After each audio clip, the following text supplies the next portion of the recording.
Hello students, welcome to from the basics YouTube channel.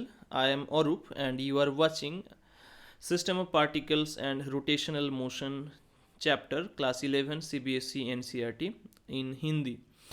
तो last class पे हम discuss किए थे कि डिस्क्रीट सिस्टम के लिए कैसे डिस्क्रीट सिस्टम के लिए कैसे सेंटर ऑफ मास निकालते हैं। आज हम लोग डिस्कस करेंगे फॉर कॉन्टिन्यूअस सिस्टम। ठीक है, डिस्क्रीट सिस्टम पे हम लोग क्या किए थे थोड़ा रिकैप कर देते हैं। जैसे डिस्क्रीट सिस्टम के लिए हम एक मतलब सेंटर ऑफ मास पॉइंट का अगर कोऑर्डिनेट सिस्टम आर हुआ, मतलब पोजीशन वेक्टर आर हुआ, तो उसमें हम summation over m i r i divided by summation over m i कर रहे थे, राइट, एम आई कर रहे थे। और अगर x and y coordinates wise हम लोगों को चाहिए होता तो हम ऐसे कर रहे थे उस टाइम पे कि m1 x1 plus m2 x2 plus और माइनस कुछ भी हो सकता है, प्लस माइनस कर सकते हो m1 प्लस m2। ठीक है, हम इस तरीके से x coordinate and y coordinate के लिए ऑब्वियसली y2 निकाल के हम मतलब पुट करके कर रहे थे। तो बेसिकली हम लोगों को जो फॉर्मूला मिला in summation form for discrete system वो कुछ ऐसा ही था। ठीक है, summation over m i r i divided by summation over m i. In case of continuous system हम क्या करेंगे, इस फॉर्मूला को थोड़ा सा मॉडिफाई करेंगे। ठीक है, इस फॉर्मूला को ही थोड़ा सा मॉडिफाई करेंगे। जैसे कि हम क्या करेंगे इसमें कि मान लो सेंटर ऑफ मास कोऑर्डिनेट हुआ आर, ठीक है, पोजीशन वेक्टर हुआ आर, किसके लिए, फॉर कॉन्टिन्यूअस सिस्टम। तो जैसे total mass of the system ये आ जाएगा, क्योंकि समेशन ओवर एम आई मतलब कितना है, तीन मास ले रहे थे तो तीन मास को जोड़ रहे थे, चार मास ले रहे थे तो चार को जोड़ रहे थे। तो multiple bodies, multiple point particles अगर होगा तो उसको जोड़ रहे थे। तो सेम अगर मान लो ये एक कंटिन्यूअस बॉडी है तो टोटल मास बन जाएगा ये। ठीक है, तो टोटल मास हुआ मतलब 1/m, m is the total mass of the body. और ऊपर हम लिखेंगे सिंपली इंटीग्रेशन ऑफ क्या, r into d m, r vector हो जाएगा क्योंकि लेफ्ट साइड पे भी वेक्टर है। ठीक है, तो बेसिकली हम इस फॉर्मूला को यूज़ करते हैं different types of definite shapes के लिए। मतलब जहाँ पे डेफिनाइट शेप होगा वहाँ पे ही, या फाइनाइट शेप होगा वहाँ पे ही हम इसको यूज़ कर पाएंगे, नहीं तो इसको यूज़ करना थोड़ा मुश्किल है। देखो, ये तो हुआ फॉर्मूला जहाँ पे डेंसिटी कांस्टेंट रहा उस सिचुएशन पे। ठीक है, या फिर मास मान लो दिया गया है उस सिचुएशन पे, टोटल मास दिया गया है उस सिचुएशन पे। लेकिन कभी कभी ऐसा होता है कि डेंसिटी दिया जाता है और मास जो है डेंसिटी के साथ, मतलब जो डेंसिटी है वो डिस्टेंस के साथ वैरी कर जाता है कभी कभी। तो उस टाइम पे हम लोगों को मास निकालने के लिए, मतलब टोटल मास निकालने के लिए भी इंटीग्रेट करना पड़ता है। मतलब कभी कभी फॉर्मूला ऐसे भी चेंज हो जाता है। ठीक है, अकॉर्डिंग टू आवर सिचुएशन हम लोग डिस्कस करेंगे सारे चीज़ के बारे में जब न्यूमेरिकल्स करेंगे 1 by 1। ठीक है, तो आज के क्लास पे हम बहुत ही बेसिक न्यूमेरिकल्स करेंगे, उसके बाद हम धीरे धीरे नीट एंड जेई लेवल को टच करेंगे। तो फॉर्मूला ये याद रखना इन दोनों को, और ऑब्वियसली याद ज़्यादा कुछ रखने की ज़रूरत नहीं है। अगर ये याद है तो ये टोटल मास को इंडिकेट कर रहे हैं, यहाँ पे r इंटू डी एम हो जाएगा सिंपली। तो इस फॉर्मूला को यूज़ करके आज कुछ हम न्यूमेरिकल्स सॉल्व करेंगे जो कि बहुत ही सिंपलेस्ट न्यूमेरिकल्स हैं। तो हम फर्स्ट ले रहे हैं कि find the centre of mass for a finite length rod. मतलब एक रॉड है जिसका फाइनाइट लेंथ है, उस फाइनाइट लेंथ रॉड का, मतलब रॉड ऑफ फाइनाइट लेंथ जो है उसका सेंटर ऑफ मास निकालेंगे। तो मान लेते हैं कि इसका डेंसिटी कांस्टेंट है, obviously finite length uniformly distributed mass होगा इसमें। ठीक है, जहाँ पे मास मतलब डेंसिटी वैरी करेंगे उस टाइप का भी एक न्यूमेरिकल्स हम देंगे। लेकिन उससे पहले हम इस मतलब इसका जो डेंसिटी है वो कांस्टेंट मान के एक बार कर देते हैं। ठीक है, तो हम कहीं पे भी इसका ओरिजिन मान सकते हैं। मान लेते हैं इसका लेंथ है एल, कितना लेंथ है, एल लेंथ है। और इसका जो यहाँ पे एक पोर्शन है, इस पोर्शन का लेंथ है छोटा सा पोर्शन, तो dx लेंथ होगा और इसका मास सिंपली dm हो जाएगा। ठीक है, और कितना दूरी पे हम ये ले रहे हैं, तो मतलब x दूरी पे हम dx छोटा सा एक हिस्सा ले रहे हैं जिसका मास है dm। अगर इसका इस रॉड का मास पर यूनिट लेंथ लैम्डा हुआ, लैम्डा मतलब क्या है, मास पर यूनिट लेंथ, मतलब 1 मीटर या फिर 1 यूनिट लेंथ का मास है लैम्डा। ठीक है, तो लैम्डा क्या है, मास पर यूनिट लेंथ, मतलब मास डिवाइडेड बाय लेंथ। तो टोटल मास अगर मान लो हम लोगों के पास दिया गया है कैपिटल एम, तो लेंथ कितना हो जाएगा, सिंपली एल हो जाएगा। दिया अगर नहीं भी गया है कैपिटल एम, मतलब मास अगर नहीं दिया गया है, तब भी हम मान सकते हैं कि एम है, क्योंकि वो कैंसिल आउट हो जाएगा फाइनली। तो 1 यूनिट लेंथ का मास कितना है, एम बाई एल। तो यहाँ पे जो छोटा सा हिस्सा लिए हैं उसका लेंथ कितना है, dx। तो 1 यूनिट का मास है m by L, dx unit का मास कितना होगा, तो मास ऑफ dx यूनिट, जो कि हम dm से डिनोट कर रहे थे, उसका वैल्यू लैम्डा इंटू dx हो जाएगा। मतलब dm equals to mass by length into dx हो जाएगा सिंपली। ठीक है, ये dm मिला। अभी फॉर्मूला क्या था हम लोगों के पास, फॉर्मूला किसके लिए, फॉर्मूला जहाँ पे हम सेंटर ऑफ मास निकाल रहे थे आर, या फिर क्योंकि ये एक्स एक्सिस के ऊपर लाई कर रहा है, इस साइड पे एक्स एक्सिस है, तो हम सिंपली इसको एक्स भी मान सकते हैं कि ये x of centre, x coordinate of centre of mass क्या हो जाएगा, integration of x d m divided by integration of d m. देखो, integration of x d m क्यों कर रहे हैं, क्योंकि यहाँ पे दूरी है x और dm जो है इस हिस्से का मास है, छोटा जो हिस्सा है उसका मास है। देखो, क्योंकि इसका डेंसिटी फिक्स्ड है, डेंसिटी चेंज नहीं हो रहा है, डेंसिटी चेंज नहीं हो रहा है, इसलिए हम लोग क्या करेंगे, जो इंटीग्रेशन dm है उसका वैल्यू सिंपली टोटल मास ही पुट कर देंगे, मतलब 1/M। Integration x d m, x यहाँ पे कितना होगा, एक्स तो एक्स ही रहेगा, dm के जगह पे वैल्यू पुट होगा m/l into d x. X जहाँ पे वैरी कर रहा है कहाँ से कहाँ तक, 0 से l तक, है ना, ये ओरिजिन पॉइंट 0 से, मतलब ये जो dx है, dx हम कहाँ कहाँ पे ले सकते हैं, वो हम पूरा इस पॉइंट से होते हुए इस पॉइंट तक ले सकते हैं, रॉड का जो स्टार्टिंग पॉइंट है वहाँ से एंड पॉइंट तक, तो 0 से l तक ले सकते हैं उसको। एम कैंसिल आउट हो जाएगा, 1/l कांस्टेंट है, बाहर आ जाएगा, 0 to l x dx रह गया। अभी x dx मतलब x के पावर पे कुछ नहीं है, मतलब 1 है, तो पावर क्या होता है, integration x to the power n plus 1 divided by n plus 1, ऐसे इंटीग्रेशन होता है, तो इसमें सिंपली x²/2 आ जाएगा। और फ्रॉम 0 to l पुट कर दो, तो 1/l इंटू l²/2, एक l कैंसिल होके सिंपली l/2, मतलब जहाँ पे हमारा ओरिजिन है, जहाँ पे हम एक्सिस माने थे, ओरिजिन था, उस जगह से l/2 दूरी पे उसका सेंटर ऑफ मास होगा। और वही होता है जनरली, तो पता ही है कि अगर l रॉड का लेंथ है और उसका डेंसिटी रो है, यूनिफॉर्म डेंसिटी है, मतलब मास डिस्ट्रीब्यूशन, ये मान लो रॉड है, यहाँ पे जितना डेंसिटी है यहाँ पे उतना ही है, यहाँ पे उतना ही डेंसिटी है, तो डेंसिटी अगर सेम है तो उसका सेंटर ऑफ मास बिल्कुल बीचों बीच होगा। अभी मान लो डेंसिटी वेरी कर रहा है, मतलब इस साइड पे ज़्यादा डेंसिटी है, मतलब थिकनेस तो सेम दिख रहा है बट डेंसिटी इसमें मान लो ज़्यादा है, तो इस साइड पे थोड़ा वेट बढ़ जाएगा। वेट बढ़ना मतलब सेंटर ऑफ मास अगर पहले बीच में था वो थोड़ा इस साइड पे शिफ्ट हो जाएगा। ठीक है, तो उस वाले सिचुएशन को देखेंगे जहाँ पे डेंसिटी वैरी कर रहा है। चलो अभी उस वाले सिचुएशन को देखते हैं जहाँ पे डेंसिटी क्या हो रहा है, वैरी कर रहा है। तो वैरिंग डेंसिटी यूनिफॉर्म रॉड के मतलब रॉड के लिए ही, तो centre of mass for a rod of variable density, variable density देखो कैसे भी वेरी कर सकते हैं, बट हम मान रहे हैं अभी के लिए कि रो ऑफ एक्स जो है वो रो नॉट इंटू एक्स, मतलब एक्स के साथ सिंपली लिनियरली वेरी कर रहा है।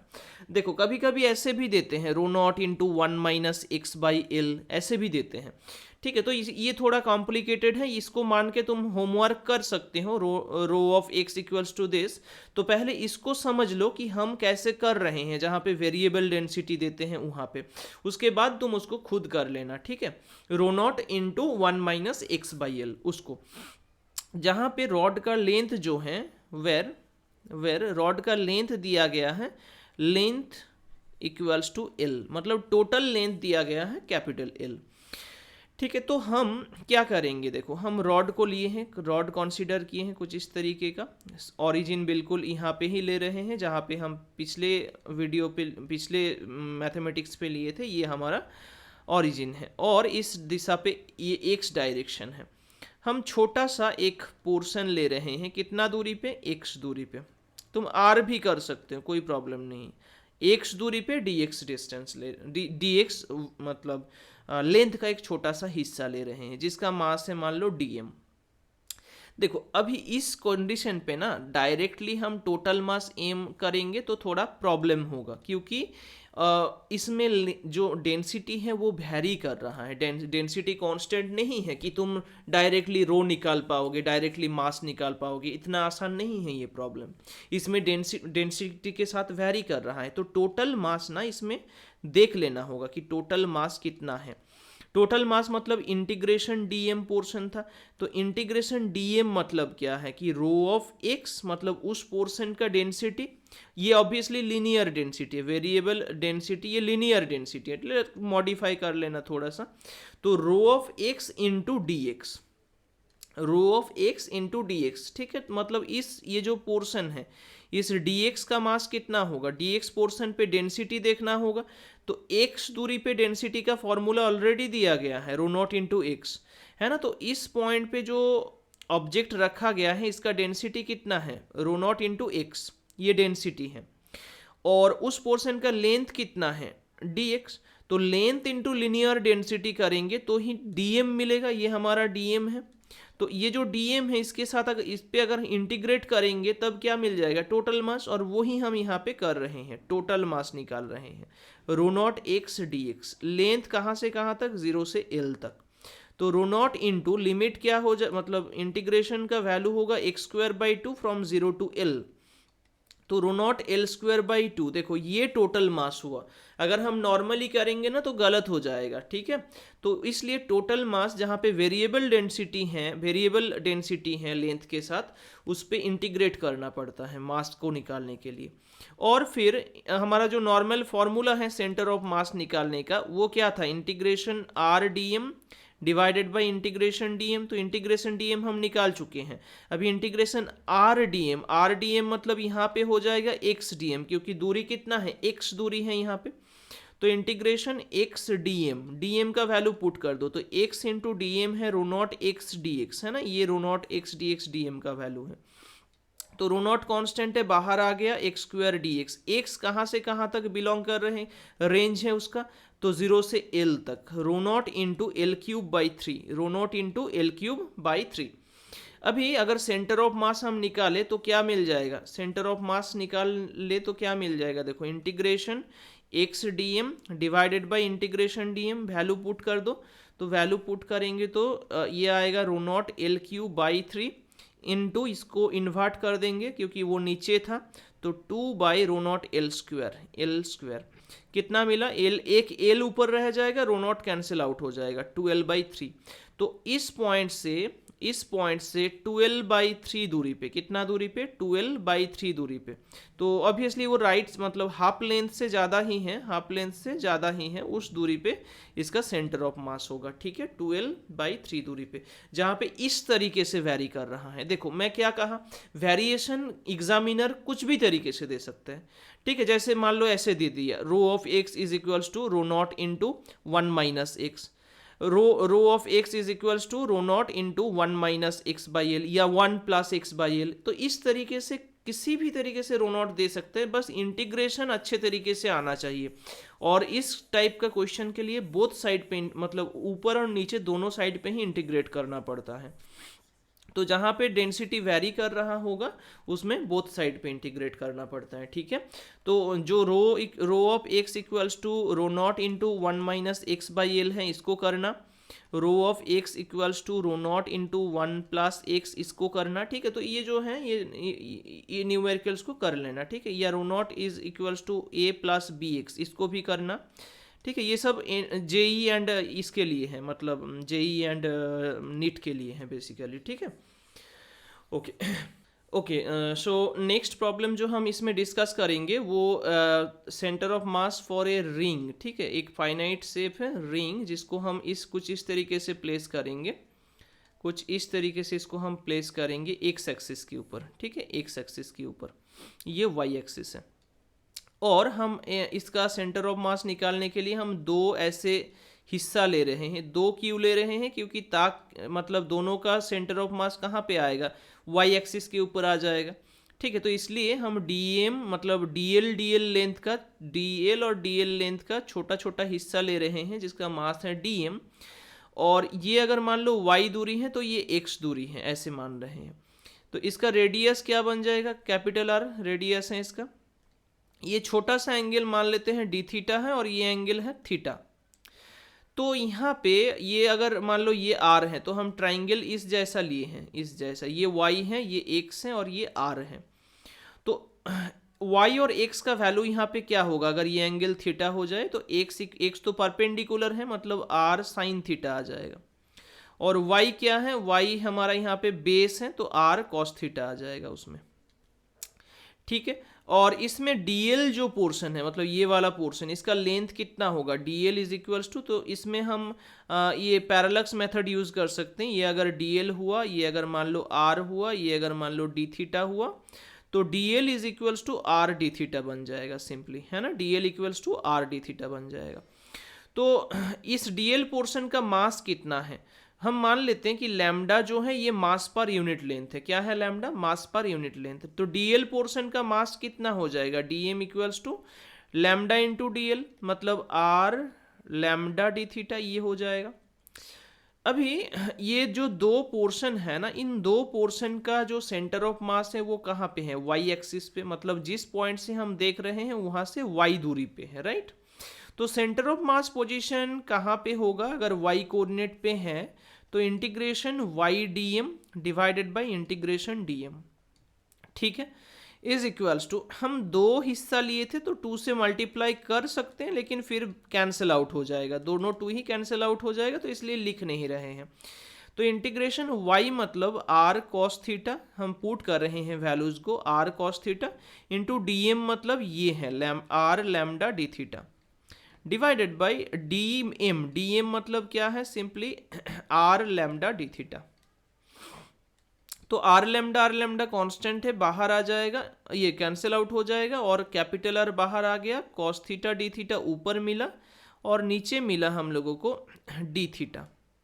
लिमिट क्या होगा? 0 से π/2 और यहाँ पे भी 0 से π/2, ठीक है, 0 से π/2। π/2 क्यों? क्योंकि थीटा जो है वो वैरी कर सकता है यहाँ से यहाँ तक, है ना, सिर्फ ऐसे वैरी कर सकते हैं। और पाई को क्यों इग्नोर कर रहे हैं? कि मतलब 0 to π, क्योंकि टोटल तो मास ये हो सकता था, मतलब थीटा तो ऐसे भी घूम सकता था पाई एंगल तक, लेकिन ऐसा नहीं होगा क्योंकि हम बोथ साइड पे ही एम ले चुके हैं, डीएम। तो बोथ साइड पे अगर ले चुके हैं तो थीटा जो है सिर्फ एक साइड से 0 to 2π लेंगे, सॉरी 0 to π/2 लेंगे तभी हो जाएगा। तो r इंटू कॉस थीटा के लिए इंटीग्रेशन वैल्यू है sine theta from 0 to π/2 divided by यहाँ पे π/2 ही आ जाएगा। 0 to π/2 लिमिट पुट करेंगे तो π/2 के लिए साइन π/2 1 होता है, तो r इंटू 1 डिवाइडेड बाई π/2, मतलब यहाँ पे 2r/π आ जाएगा, ठीक है। तो फॉर ए रिंग, एक रिंग के लिए हमारा जो सेंटर ऑफ मास है तो वो किधर होगा? तो उसका सेंटर से कितना दूरी पे? 2r/π दूरी पे, ठीक है, सेंटर से 2r/π दूरी पे, ठीक है। अगर इस एंड से पूछते हैं सरकमफेरेंस पॉइंट से तो कितना दूरी पे होगा उस टाइम पे? r माइनस 2r/π, है ना, r माइनस 2r/π, क्योंकि रेडियस से तब घटाना होगा उस वैल्यू को। तो इस तरीके से हम कोई भी रिंग के लिए सेंटर ऑफ मास जो है इस तरीके से निकाल सकते हैं।